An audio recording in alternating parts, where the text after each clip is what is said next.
श्रावण मास महात्म्य 13वां अध्याय। जय श्री कृष्ण भाइयों और बहनों, श्रावण मास महात्म्य के 13वें अध्याय की मैं आज कथा सुना रही हूँ। इसमें भगवान गणपति की पूजा आराधना के बारे में पूर्ण रूप से बताया गया है। तो चलिए मैं वीडियो शुरू करती हूँ।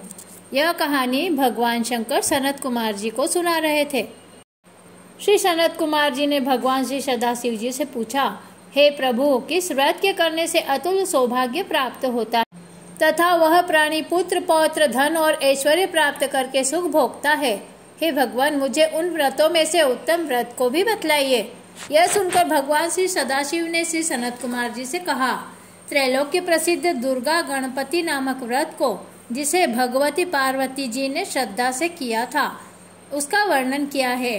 हे मुनि सत्तम, इस व्रत को पहले सरस्वती जी, इंद्र, विष्णु, कुबेर, अन्य देवता, मुनि, गंधर्व, किन्नर सब के सब कर चुके हैं। श्रावण मास के शुक्ल पक्ष की पवित्र चतुर्थी के दिन सब पापों को नष्ट करने के लिए यह व्रत किया जाता है। चतुर्थी के दिन एक दंत गज के तुल्य मुख वाले गणेश जी की सोने की प्रतिमा बनाकर सोने के सिंहासन पर सोने की दुर्वा बिछाकर तांबे के कलश पर स्थापित करनी चाहिए। लाल वस्त्र बिछाकर सर्वतोभद्र मंडल का निर्माण कर उस पर कलश स्थापना करनी चाहिए।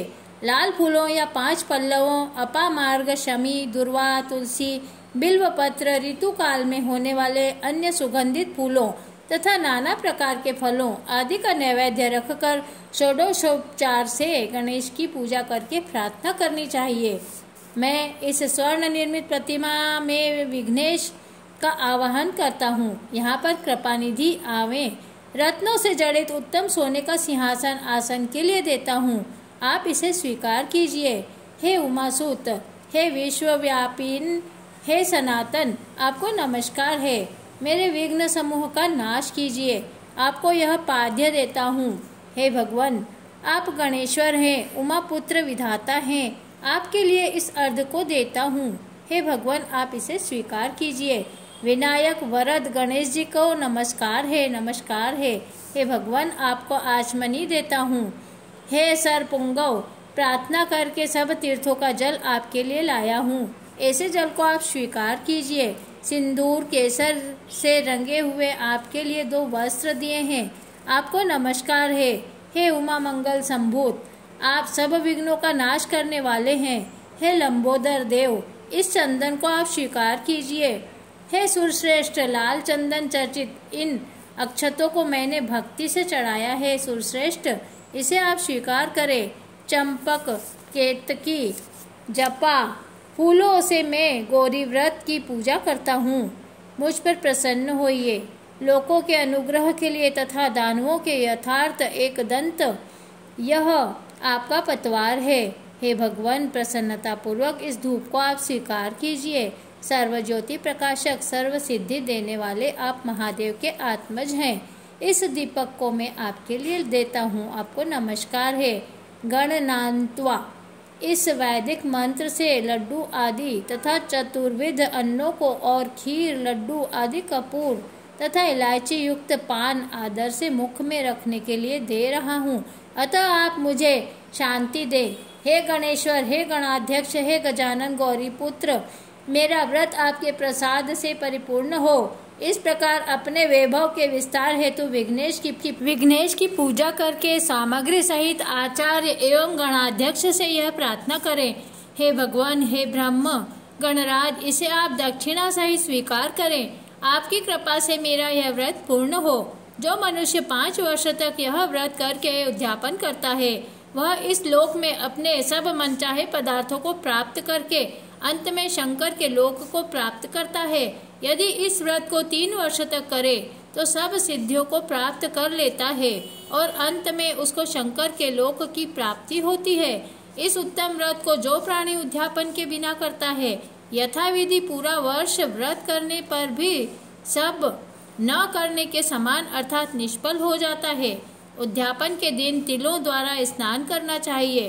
फिर गणेश की एक पल, आधा पल या चौथाई पल सोने की प्रतिमा बनाकर उसको पंचगव्य द्वारा स्नान कराकर दुर्वा से पूजा करनी चाहिए। मनुष्य को चाहिए कि इस मंत्र द्वारा उनका पूजन करे।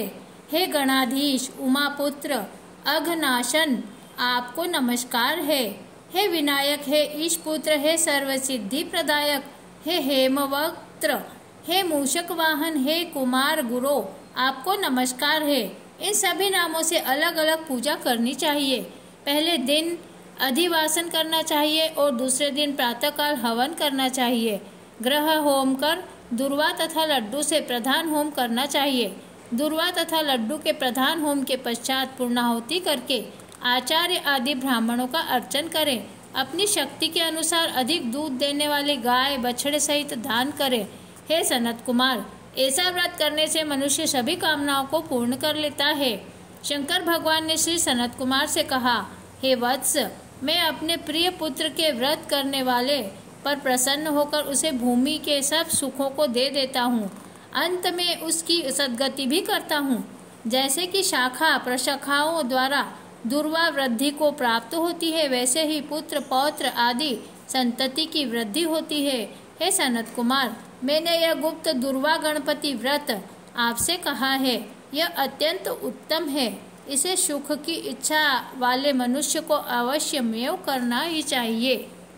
इस प्रकार श्रावण मास महात्म का 13वां अध्याय यहीं समाप्त होता है। श्री शिवाय नमस्तुभ्यं, श्री शिवाय नमस्तुभ्यं, श्री शिवाय नमस्तुभ्यं, श्री शिवाय नमस्तुभ्यं। ओम तत्पुरुषाय विद्महे महादेवाय धीमहि तन्नो रुद्रः प्रचोदयात्। अगर आपने मेरे चैनल को सब्सक्राइब नहीं किया हो तो जल्दी से सब्सक्राइब कर लीजिए। जय श्री कृष्णा।